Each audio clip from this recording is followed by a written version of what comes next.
So guys, I actually was basically planning to stop making these videos because, I've sort of come to realize that I just feel like you're all out to lunch. But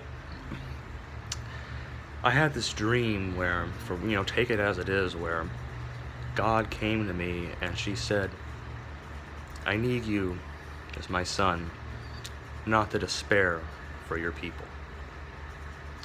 So I'm going to talk about this now. And what I want to say is that, there's a lot of hooey bluey flying around, and, what I've done is I've made a chart, okay?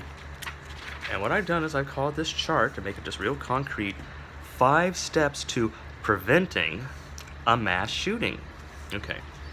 And what this really is that basically these are the 5 steps that lead to a philosophical justification that I think anyone can follow for having a mass shooting, and why that mass shooting would be self-defense. But you all hate that. So what I'm trying to say is I'm not encouraging a mass shooting. I'm not saying it's the solution. In fact, I don't really think it really does very much, because it doesn't, I don't think, this was said, I think, in like Fallout, Bethesda or something, the one where they actually, like Fallout 4, yeah. Some guy, I think, in there says, since when did killing someone ever really do any good? I more or less agree with that. When does killing someone really do any good? But at the same time, that's also sort of naive. Face it, I'm an American. And so that's why I'm talking about this, because if we can't talk about this, we're never going to get anywhere. Okay? It's sort of like how when we talk about sex, we got to be frank about our reproductive organs, okay? Okay, there's just no getting around it, okay? We're not going to talk a story about the birds and the bees. Let's talk about it as it is, okay? So that's my little opinion about this. This is my free speech. I'm not inciting violence. I don't believe in violence. I believe in self-defense.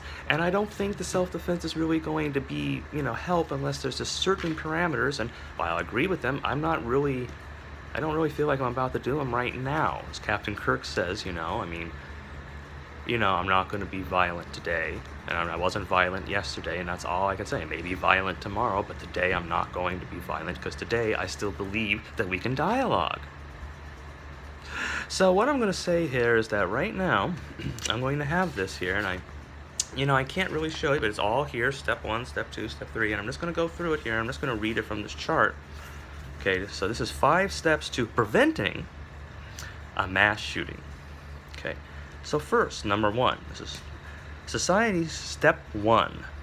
Society says that there are economic winners and losers. Okay, now we don't have to have economic. I guess it could be any winners or losers. But society says there are winners and there are losers. Okay, I'm not arguing with this. This is what society says. Okay, step 2. Losers die. Okay, so example, homeless, the homeless. Let's look out there at the homeless. Losers, okay? Deadbeats. We all like to talk about deadbeats, deadbeat dads, and what we're going to do to them and all that, and how they don't deserve anything because they're losers, right? Criminals who are driven to crime by desperation. In other words, they couldn't pay the rent, they had a baby coming, they couldn't, like Tupac, for example, they couldn't feed anything, they couldn't do anything, so they're now selling, or Biggie, selling drugs or whatever. Okay, so they're driven to crime by desperation. Okay, or even unbearable interpersonal abuse or loss due to bullying or ceaseless popularity contests. All of which could have psychologically proven to damage people's minds. They're all mandated by society, and they all have losers. Sometimes losers that are dictated by the slim margins of a nursery rhyme. Okay, so we have the losers. We all agree that they're the losers. So society says they're winners and losers. Step 1. And step 2, losers die. Okay. All right, so now we come to step 3. You're a loser. Hi. Okay, so you've been deemed for whatever reason a loser. You're now a loser.